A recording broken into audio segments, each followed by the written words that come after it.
Do you struggle with your nutrition? If so, you're in pretty good company. Most of us, myself included, struggle to eat in a way that really supports our goals. A good portion of that is our modern food environment. It can be tough to eat to a plan when you're constantly surrounded by new, tasty things. If you add a lot of stress to that and a good dose of misinformation, it's no wonder we struggle. This episode isn't going to fix the food environment or remove your stress, but it should give you some foundational information on which you can build your diet. The information in here isn't going to fix SIBO or an autoimmune condition. If you have something like that, then you should see a doctor or a registered dietitian. It also isn't going to give you that final 1% improvement to achieve your Olympic trial, right? But very honestly, most of us don't need to be that strict with our diet. We just want to do well and hit our goals. And if that's you, this is your episode. The information in here will give you all you need to build a great foundational diet. So let's get to it.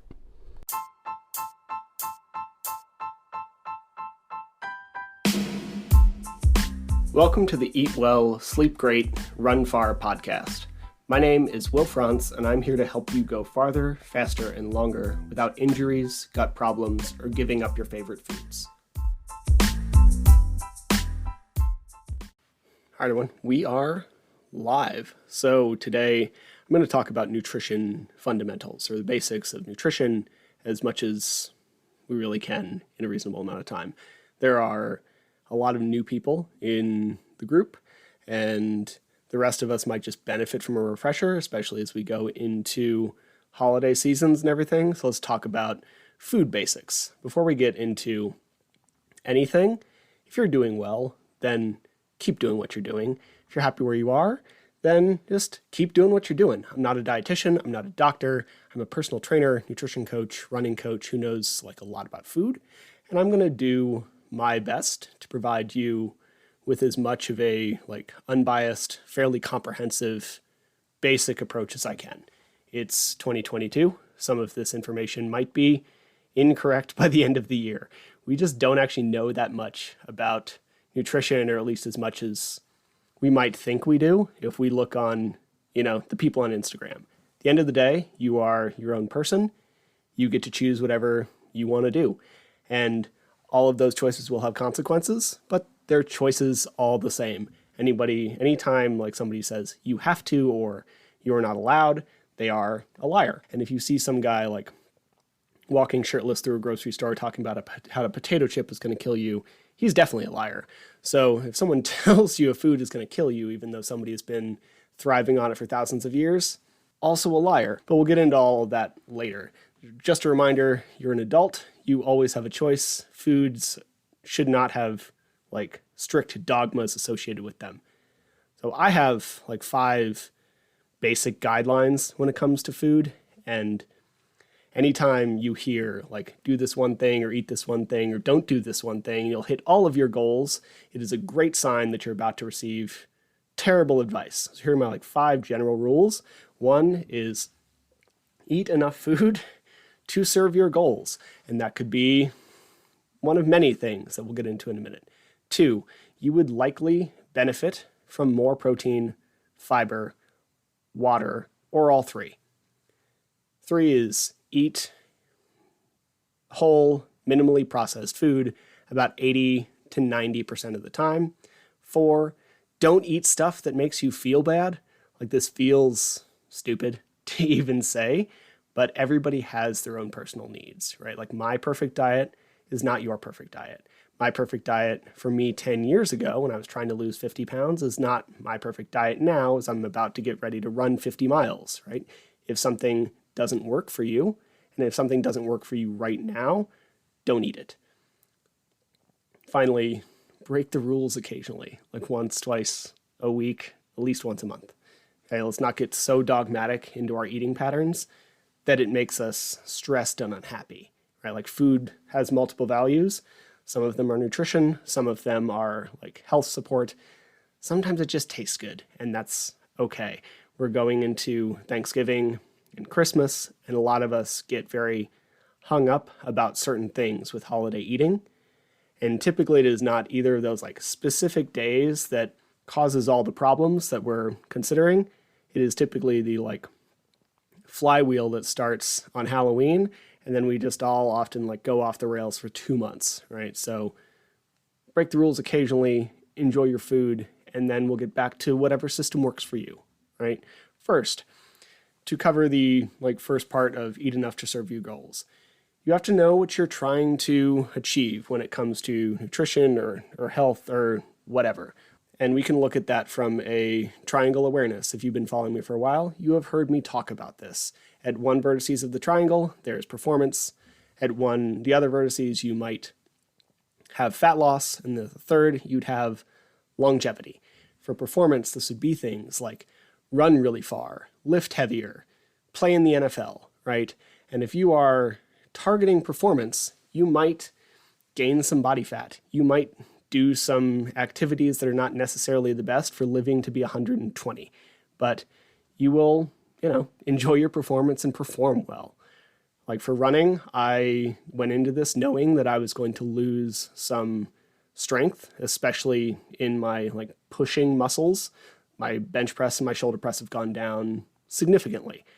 If you look at a photo of like an after of an NFL locker room or the NBA or hockey, these are some of the most highly paid athletes in the world, and you're going to see proportionally pretty few six packs, if we're being really honest. There might be some ab definition. They're not typically, 100 pounds of fat on them, but they're not stage lean for a bodybuilder, right? And if we look at the start line of a marathon, you're very rarely going to see those like Death Star shoulders, right, that bodybuilders go after. This is why Nick Bare was such a rare exception when he ran his sub-3 marathon. He was a bodybuilder who then worked on his endurance. It was notable because he looked the way he does and had the training that he had in the past. We can do all of these three things, and in fact, they will support each other, but we can't target them very well at the same time unless you are very new to training. Right? So we have to get our goals in order.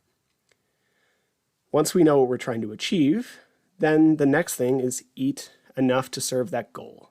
And this is where we're going to talk about calories. And I realize that the idea of calories definitely initiates a bit of a lizard brain reaction in many people. I'm actually one of them, but they are just a measurement of energy. Like a joule is a measurement of energy, or a watt is an energy or a measurement of power. We're pretty perfectly fine with those terms, unless you just hated science class really badly. But when we come to, or unless, you're a cyclist who has a very strange relationship with their FTP and wattage. But when it comes down to calories, they're just a measurement of energy. And in fact, calories are the big C, the one that you see on the back of all of your food things. It's just 4 joules and some change, right? So if you're bothered by the word calorie, then replace it with whatever you want it to be.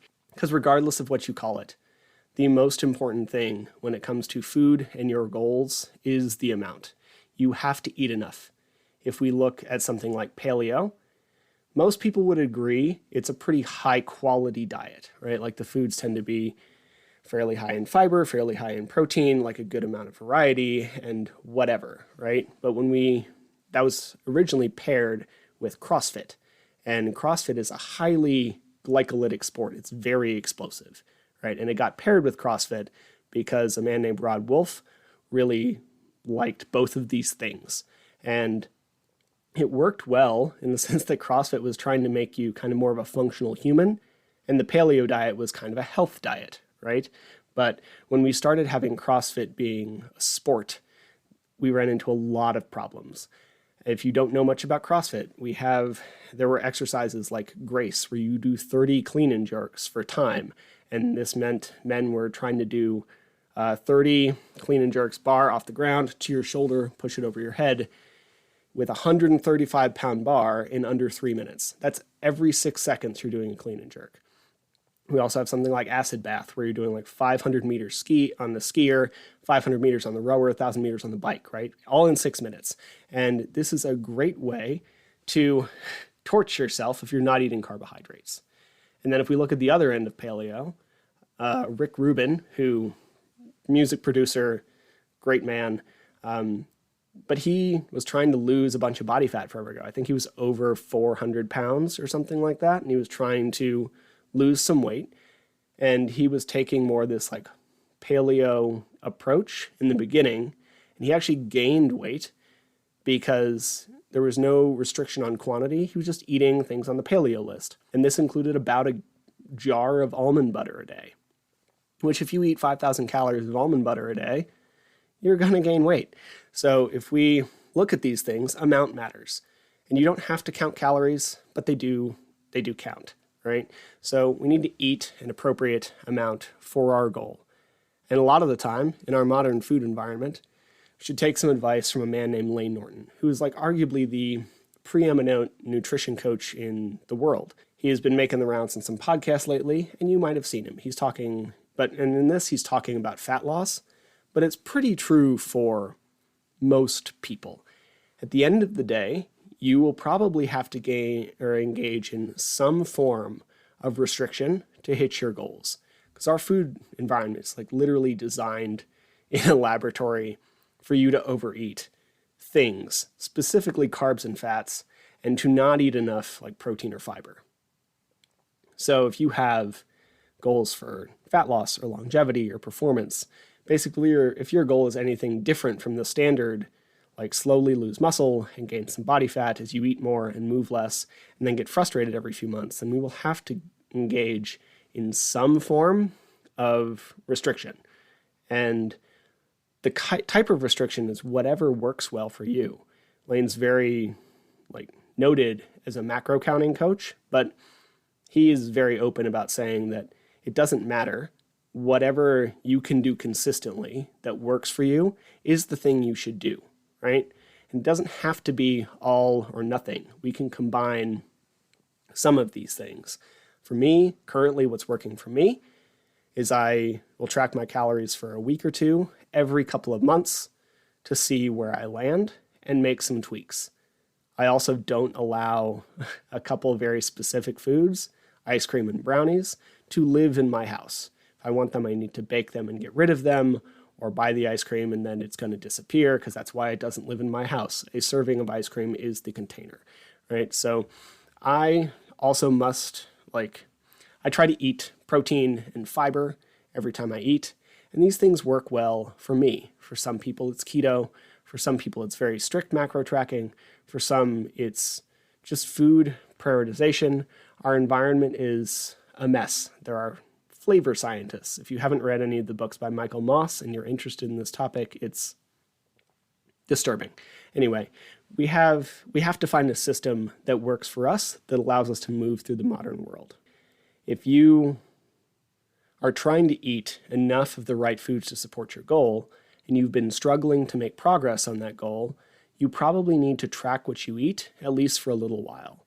And when I'm working with someone on fat loss, we see a whole bunch of things. Adapted metabolisms from years of dieting, where your base metabolism is 1,200 calories. That's going to be a struggle if you want to lose fat because you have nothing to cut from. We have to adapt your metabolism back upward in order for you to have any room for success, right? When I'm working with athletes, we typically just find that they're not eating enough protein, enough carbohydrate. Each person's a little different, but they're probably often not eating enough. And there's a lot of reasons for that. Some of them is our, again, food and dietary environment. Some of them is just that as you ramp up your activity towards an end goal, then you're going to struggle to keep going. It's exactly like a lot of us set our food habits in college when you're fairly active and you're walking a lot to your classes and you're doing a bunch of stuff and you might even be involved in intramural sports. And then you grow up and you sit at a desk and you don't move all that much and you gain a good amount of weight and you lose a little bit of body fat or you lose some muscle mass pretty regularly.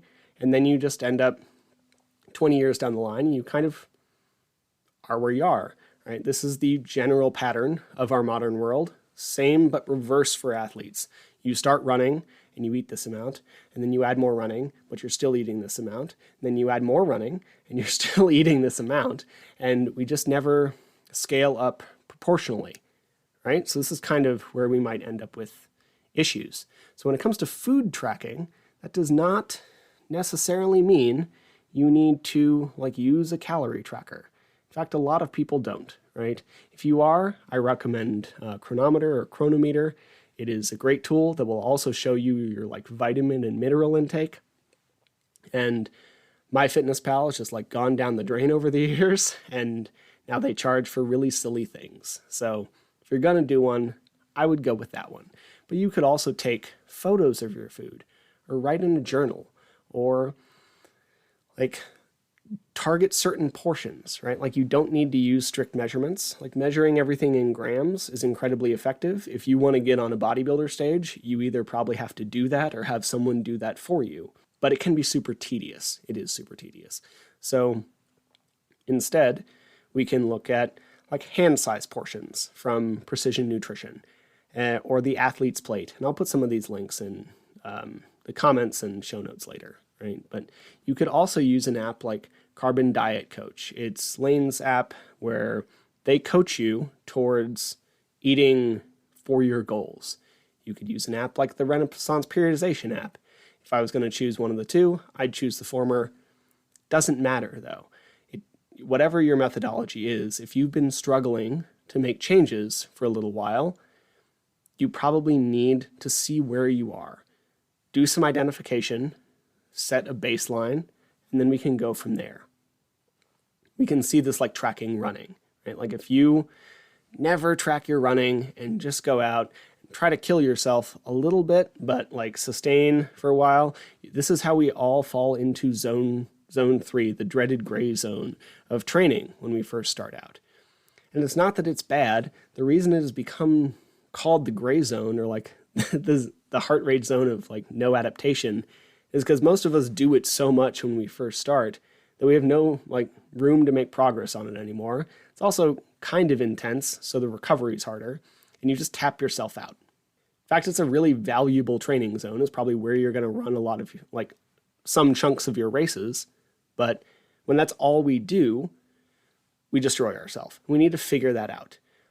Same with mileage. If you don't know how many miles you're running right now, we don't really know how much to add. There's the 10% rule, which is probably underplayed for a lot of people. A really good idea would be add a mile a day, and then when that becomes too much, we start to back off. So if you're not tracking your food, you're likely to do one of two things. Stay where you are, or make a much more aggressive change than might otherwise be necessary, right? Go keto and cut out all your carbs when you could just stop eating a half pound of candy every night, right?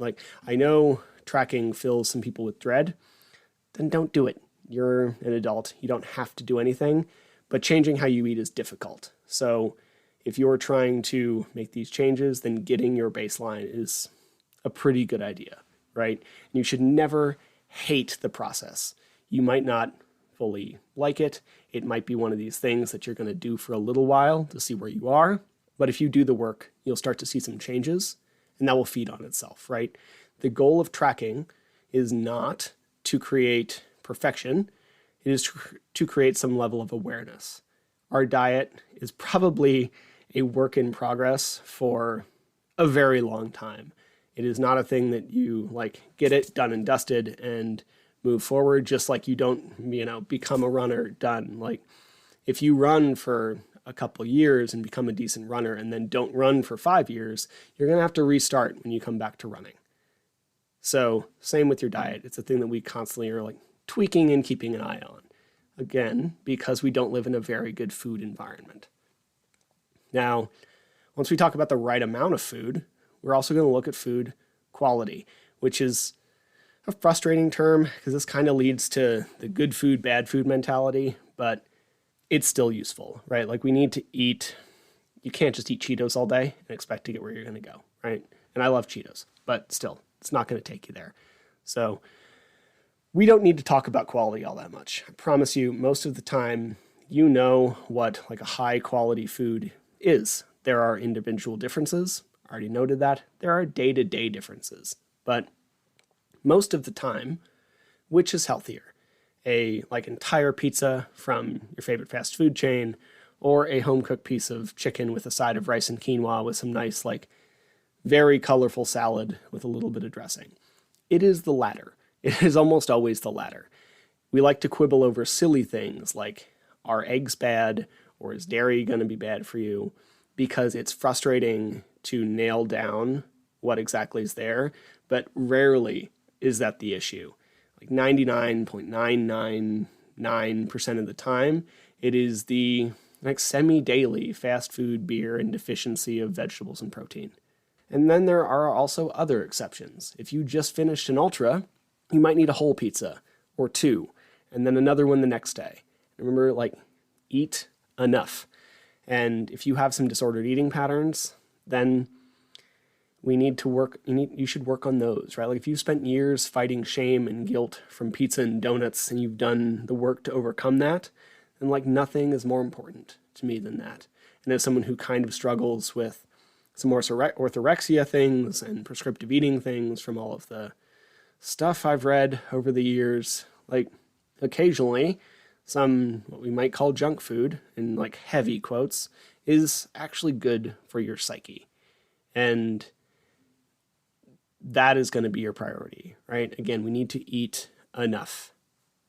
But if we're looking for general basics on quality, you probably know what that means. And I understand why there's confusion. If we just took two of the nutrition books that I have read and have been multi-bestsellers, if you removed all of the things that both of those books labeled as unhealthy, the only thing left that you could consume would be water. So it's frustrating. And then one of the most popular nutrition personalities on the internet right now is a guy who's clearly on steroids, claiming that the only way to reach true health is to eat raw organ meats, drag a sled around a park, and then sun your genitals. We're not in a good place. I'm in for the sled dragging. The other two are insane. Most people are confused for good reason, and many of the people in the nutrition sphere are liars. And the more full of crap they often are, the more certain they can sound. And this is just the Dunning-Kruger effect. If you add some charisma in there, they'll sell you whatever you want to buy. It doesn't mean that eating raw organs is the way. It doesn't mean that potatoes are part of an underground tuber cabal trying to kill all humans. And it doesn't mean that animal protein is going to kill you, right? If you want to follow those things, great. We just shouldn't lie to other people about it. And we know what quality is, I promise. So we're going to talk about macros instead because it's more useful. If we look at macros, there are 4. And first one of biggest importance for kind of everybody, but definitely athletes, is protein. We need about 1 gram per pound of lean body weight of protein. I weigh about 180 pounds, give or take 5, depending on the day. Some of that is definitely body fat. I target about 150 grams of protein a day. That's 2 to 4 good size portions. If it's 2, it's probably not enough separation, so I really try to eat 3 good sized portions of protein a day. If you start your day with a serving of protein, you will often do better. And this can be a plant protein powder, it can be whey, it can be whatever. All of those things will spike your insulin a little bit, so you might feel a little bit of an energy crash afterwards, but it should be fairly short-lived. We also have tofu and animal proteins, and wherever you're getting protein to help you support muscle growth, that's what we're looking for. You don't need to go the 1970s bodybuilder style where they ate 3 times the amount that I'm talking about. Probably not great for you, but it's hard to overeat protein. 1, it's really satiating. 2, they see very little fat increase from over-consuming protein.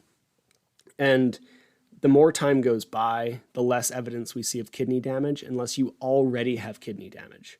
Now, The only time we see that is if you tend to already have kidney damage and you're eating like 3 grams per pound of body weight per day, right? So if you get this 1 gram per pound and you're in good health, you're probably fine. Again, not a doctor. Now, fat. Fat is our next macronutrient, and you need some. You probably need a good amount, but not like you're going to struggle not to hit it. Unless you were intentionally following like a 1980s low-fat style diet, you will very, very likely hit your minimum amount of fat. Like we need 20 to 25% of our overall calories to come from fat. And that's just not that much at the end of the day. It's an amount that if you try to actively restrict it, you're going to struggle. But beyond that, you'll be fine. A lot of animal fat doesn't tend to be good for you. It just doesn't. I know there's a debate about this, but there shouldn't be. For some people, it's fine, and this is why there's a debate about this. For others, like myself, we're what would be called like hyper responders, and it skyrockets our blood lipid levels to concerning amounts to like give ourselves cardiovascular disease, right? If you end up with a high lipid panel, especially LDL and triglycerides, but really all of it, then that is a risk for heart disease. It has been proven forever. Again, some people are hyper responders where they'll eat. Dairy seems to be a big trigger for a lot of people. We're not quite sure why. But if you have a bunch of fat, a bunch of animal fat, saturated fat, then you increase your risks of heart disease. That does not mean that animal proteins are bad. It means that we should choose leaner forms of them, right? So like fish and not the ribeye, but more often the sirloin, that kind of stuff. And some people are fine though. They'll eat like ribeyes every day and their lipids don't go anywhere. So some people can also, smoke and drink and live to be 95. We can't fight good genes. So you have to know kind of where you stand on these things. If you are looking for generalized healthy fats, that's almost always going to be monounsaturated fats, like you'll find in avocados and olive oils and macadamia nuts. Definitely omega-3s, like in most fish and some nuts. Omega-6s, there's a whole debate about this right now. You might hear it as like seed oils are going to kill you. And most of it is probably nonsense. There is a very long document I'm happy to link that covers that. You're probably not going to read it, but I'll link it if you're interested. And I think most of this comes from this further like pushing an agenda, right? Once a lot of the keto people realized they couldn't perform well without carbs, they had to find something else to demonize. So seed oils. And you probably still shouldn't eat your weight in omega-6 seed oils. We should have a decent ratio of omega-6 to omega-3, but it's probably not as bad as they might be displayed on the internet right now. There's a lot of omega-6 oils in very highly processed food. And as we said, very highly processed food usually leads to problems. So that is probably where a lot of that connection comes from. Cool. That's fat. You need a good amount of it. Carbohydrates. Great. They are not necessary. You will not die without them, but they're helpful and tasty. So they provide energy. They specifically provide energy for explosive work. If you don't move a lot, you should eat fewer of them. And one thing that seems to show very well is it's not so much your direct intake of carbohydrate, it is your carbohydrate intake in relation to your activity and in relation to your fiber. And if we're looking at fiber, most people should get a minimum of about 10 grams for every 1,000 calories you eat. 15 would be probably better. More than that might cause some issues. And if you go 0 to 1,000 on fiber, you're definitely going to get issues. Everybody is going to have an upper limit of what you can do, and that can adapt over time. Your stomach will learn to break it down a little better and get it through your intestinal tract. We're still learning a lot about fiber because a lot of it is related to the microbiome, and we just don't know much about it. Fiber, it tends to be very healthy. People that eat more tend to live longer. There's multiple types. There's 2 very popular types, soluble and insoluble. Soluble comes from whole grains. Insoluble comes from kale, right? Plants like that. But technically, each plant has its own division and matrix, so every plant is kind of its own little subspecies. I heard on a very reliable podcast that there might be like 15. Basically, don't worry about it too much. Try and eat more fibrous foods. You're probably not getting enough because most of us aren't. Especially as athletes, we if we're trying anything, we're trying to intake enough of these calories to keep our activity moving. And sometimes, because things like broccoli and spinach and that are very filling but not very calorie dense, a lot of the plants fall off. So just try to eat more fiber and we'll see how it goes. Forever, we thought that humans didn't digest fiber. We're starting to learn that's not true. So it's in this weird space, but it has been connected to better health for decades, and the more data that comes out, just the more that seems to be reinforced. Now, the other carb subset of carbs that we talk about might be sugar. It's not stellar. It's also not the demon that we make it out to be. Lane Norton, who I mentioned earlier, put out a very comprehensive take on why sugar is not the cause of the obesity epidemic. And as an athlete, you're probably going to need a good amount of it anyway. When we look at high-performing athletes, they intake a lot of carbohydrates, and that is because they're moving a lot. It is fuel, right? It is also a recovery thing. It's not just glycogen. It's not just fuel. It also regulates your cortisol. So if you're moving a lot and doing a lot of stressful work, then we need something to bring that down, and carbohydrates are like manna from heaven, right? It's going to be great. I'll link the paper from Lane. It's also long. And then finally, 4 is going to be alcohol. Alcohol is our 4th macronutrient. It's not healthy for you. Have some if you wish. I do, but it's just not healthy. There's no way it helps your performance or health or longevity or anything. It is poison that your body needs to get out of its system, and we can have a manageable intake of it, but it's not a positive, right? Cool. So that is our 4 macros. Then we look at micronutrients. This would be like vitamins and minerals.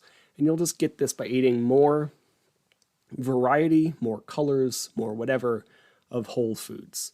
And if we really need to supplement, you can, but I try to limit the pill intake as much as humanly possible, right? So if you know you're deficient in something, that's great. If you're anemic, an iron supplement could change your life. If you struggle to synthesize vitamin D, or you live in a winter climate like I do, some vitamin D could make you a lot better. But for the most part, every supplement is going to make less than 1% of a difference in your overall anything. Even creatine, the most studied supplement ever with the most positive results that have ever been found, makes less than 1% of a difference. So if you are deficient in something, great. If you are not deficient in something, you probably don't want to supplement willy-nilly, because something like iron you can overdo, and we just need to make sure that we're taking what we actually need, right? And you will see all sorts of stuff about vitamins and minerals and whatever. I just got an email from some nutrition person, I'm not going to name him, about children's vitamins, right? And let's try and eat more whole foods. And he was tirading about how there's up to 2 teaspoons of sugar in children's vitamins. And there's not that much sugar in children's vitamins. It's also a child. So if your kid needs a vitamin, feed him a Flintstones vitamin. There's 2 grams of sugar in it, it's fine.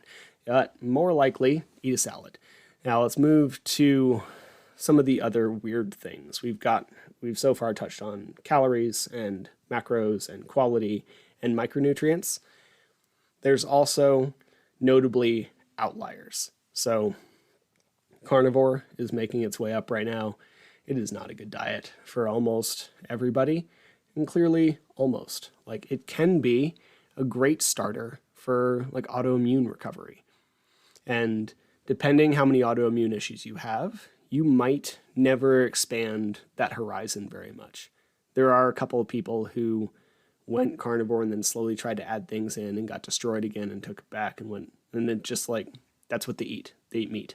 But for most and almost everybody, their benefits you'll see on something like a carnivore diet is just because it is a low FODMAP diet. It's just not as like attractive, and nobody wants to deal with that labeling, and it's kind of frustrating. But if you reduce everything into more of the low FODMAP territory and then test a few things and slowly add them back in, you will likely have a much more expansive diet than just ground beef, right? So carnivore, not stellar. A couple exceptions on the planet, most people not great.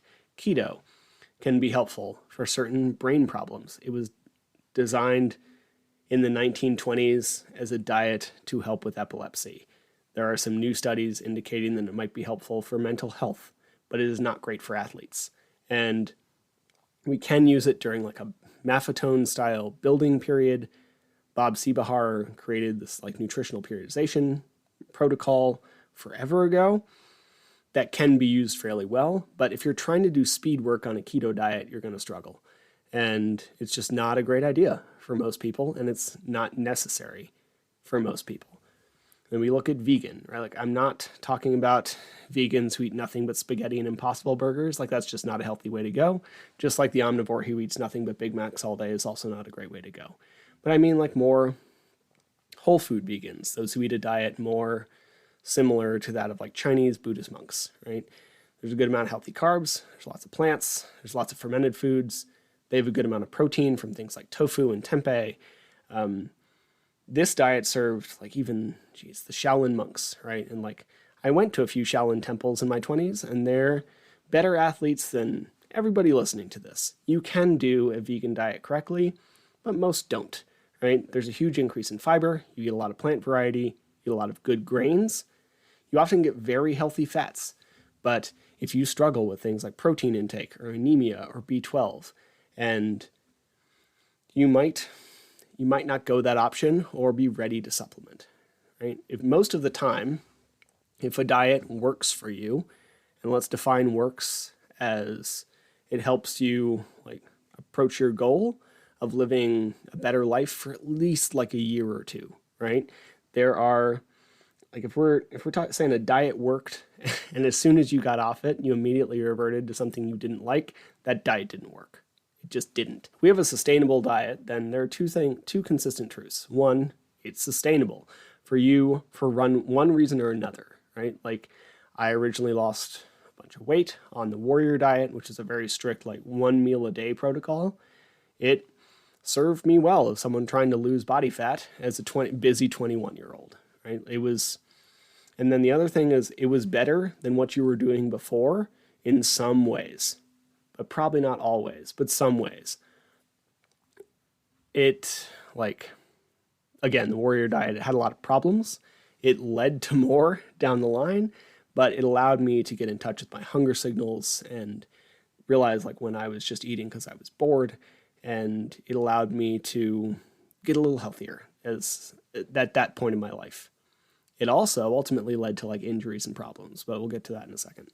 So if we look at like an extreme example of this shift, someone who eats fast food like 3 times a day, shifting to raw vegan, you will be getting more plants. You'll be getting less processed food. You'll be getting more fiber and micronutrients and like vitamins and minerals. You will probably be eating fewer calories, which leads to better health most of the time, unless, again, athlete. You might be getting less protein, but maybe not, depending on like what you're intaking. And you're probably insufficient in a few vitamins and minerals, and again, probably protein, but initially, you're likely going to feel better. Eventually, you might experience some brain fog or muscle wasting due to a lack of vitamin B12 and choline and a lack of protein. But initially, if you're going from nothing but fast food to raw vegan, you're probably going to feel great. And some people who don't need as much protein can last that for a long time. I mean, we look at Rich Roll. He crushes a vegan diet. It's not raw, but he's a very high-level athlete who has done a vegan diet for a very long time. Pretty sure Scott Jurek is vegan. There are people who don't need as much protein and synthesize better, right? So you need to find what works for you. Again, there are outliers, but there is no magic diet. Like, a lot of people seem to currently think that keto is magic. To this day, like, I have this conversation at least once a week. And this is true for so many things, right? Like, we've known about the keto diet since the 1920s, but it's not new, and yet it's taken this resurgence. I expect we're going to be seeing something, low fat again eventually. But there's always going to be ridiculous people pushing whatever they're trying to push. And this would be the carnivore diet, trying to quote the Hadza tribe and talking about like a primal way of living. And the Hadza tribe eats a lot of fibrous plants, man. Like, yes, they like meat. They eat a lot of meat. They also eat a lot of fiber.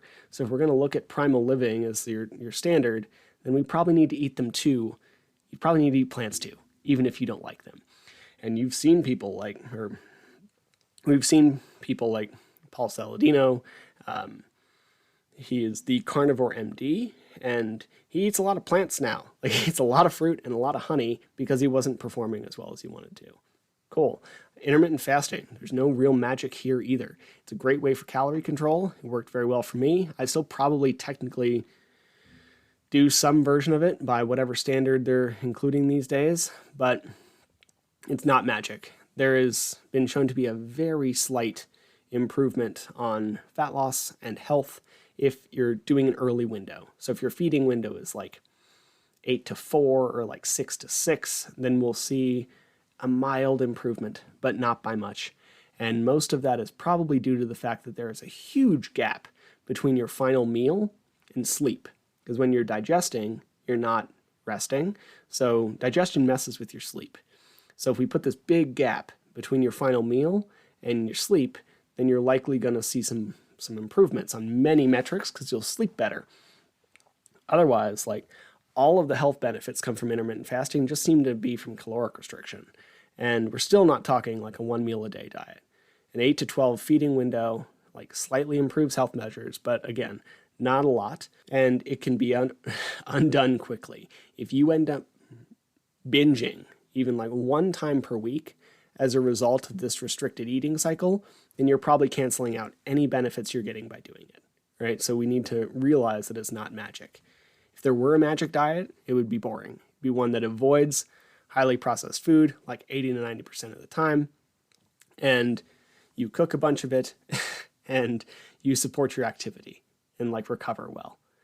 We're often looking for quick fixes. This also applies to like compounds, right? Like there was this whole resveratrol in wine thing. This has been debunked outright. Resveratrol is no longer a longevity substance, but even when they thought it mattered, you would have had to drink enough red wine to like give yourself liver cirrhosis to get enough resveratrol for it to matter.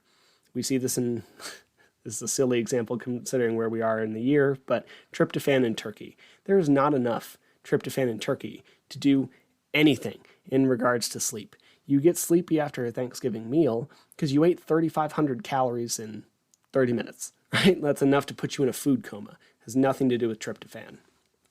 There just aren't these quick fixes. And to dive a little deeper into like where I've struggled, that warrior diet, the 1 meal a day protocol, for one, it was backwards. You're supposed to eat dinner. You can drink coffee all day long, and then you eat a big meal at dinner. You eat plants first, and then protein, and then carbohydrates last if you're still hungry, right? And this allowed me to lose 50 pounds. I could eat almost whatever I wanted to some degree. It worked great, but not really, because it fostered undereating. It led to a lot of injuries while I was training heavily. It reinforced an inherent binging tendency that I still struggle with to this day, and that's after a lot of work, and it just isn't great. It felt like a quick fix. It felt like magic. I did it far longer than it served me, and it just wasn't all it cracked up to be, right? And we'll often see this everywhere. I mean, even a gastric bypass, it can be great if you need it. It has saved people's lives who are hundreds of pounds of like visceral fat on them. But it doesn't actually curb your ability to intake certain calories. If you drink a ton of soda per day, your gastric bypass does nothing. So if you get a gastric bypass and still drink soda and beer and bulletproof coffee all day long, then you're going to gain a lot of that weight back. And it happens all the time. Everything has a trade-off. Counting calories can be tedious and can lead to like some obsession. Keto, you're going to end up with lower performance and potentially diarrhea, depending how much fat you're ingesting. Higher carb will potentially lead to like higher inflammation markers and some bloating. If you're vegan, you might struggle with protein, B12, and choline. If you're carnivore, you'll very likely have many problems, but including elevated lipid levels. Like there's just isn't this like one word quick fix to a diet. If you struggle with food, and some of that has to do with the fact that we live in this like atrocity of a modern food environment, then you need to learn to eat the way you want to eat for your lifestyle, and it's just going to take some work. Again, the 5 things about food: we need to eat enough to serve your goals. You would likely benefit from more protein, fiber, or both, and more water. You would, number 3, eat like 80 to 90% whole, minimally processed food. 4, don't eat stuff that makes you feel bad. And 5, break the rules occasionally so that we don't end up in this like mental space. And this is the final thing I'm going to say, and I'll be done. If you've stuck around this long and you have a question, please pop it in the comments. But you never have to change how you eat. Again, you're an adult. If you're struggling and you're just like, why can't I do this? It's because it's hard. And the pain you're experiencing with food just isn't great enough to spur the change. And maybe you're like more afraid of the change than you are sick of the struggle. I was there for years. Or maybe you're happy and comfortable and you don't have to change anything. I talk to a lot of people who are just fine, and that's okay. But if you don't like where you are and you're miserable and you want to change, you genuinely want to change, then you have to do something. And my best advice for you for that is just start with one thing and make it small. The 3 things that I always recommend one of 3 things for people. Not all 3, but it's almost always one of these 3. 1, eat a good serving of protein at least 3 times per day. That is often the first step for a lot of people. If we're doing that fairly well, eat 1 to 2 servings of fruit and vegetables at every meal. And then 3 is drink more water. Those are almost always the first step I have for people. And it's insane that at least probably 95% fall into one of those 3. When it comes to a lot of athletes, my first recommendation is like often eat more, but we just need to eat more of the right stuff, right? Like if we look at, and we see this in running too, like the first step's always going to be simple. When it comes to running, the first recommendation is always going to be try to run more often. Not necessarily more, but more often. And like almost everybody would do better with 15 minutes, 5 to 6 days per week than they would with 3 like hour-long sessions, at least when they're first starting out. And if you're already running often, then we might add some strides in. But once those are there, then we can look at like increasing those sessions and other stuff. But we need to start small, start simple. All of this stuff succeeds by making it a habit. We need to make it realistic. If you get 1% better every day with compounding like effects, you end up 2,000% better by the end of the year. This is a real thing. I just like plugged on a calculator to double check my math. If you put $1 into an account and you get a 1% compounding interest every day, you end up with $24 by the end of the year. And if we just get a little better on our current self every day, you're going to be incredible a year later. And imagine 10 or 2 decades, right? If you miss a day, fine, take it off. Do it the next day. But little improvements every day make it a habit. And if you would like help with any of that, that's what I'm here for. You're welcome to text me. My number is 505-702-6192. And it is everywhere that I am. But again, 505-702-6192. Or just shoot me a message. That's all I have for tonight. I'm going to go eat some dinner. I hope you have a good rest of your night. The podcast version of this will be up on Thursday, as it always is. Have a good one. Thank you for listening to the show. To be clear, I'm not a doctor nor a registered dietitian, and nothing you heard was medical advice. You should always speak with a qualified medical professional before making any changes to your training regimen. If you enjoy the podcast or found it useful, please take a couple seconds to give it a rating or share it with a friend. Every little bit helps. And if you want more of this information, please head to the Trail and Ultra Running Nutrition group on Facebook. You'll be in good company with other like-minded people who like to do hard stuff outside.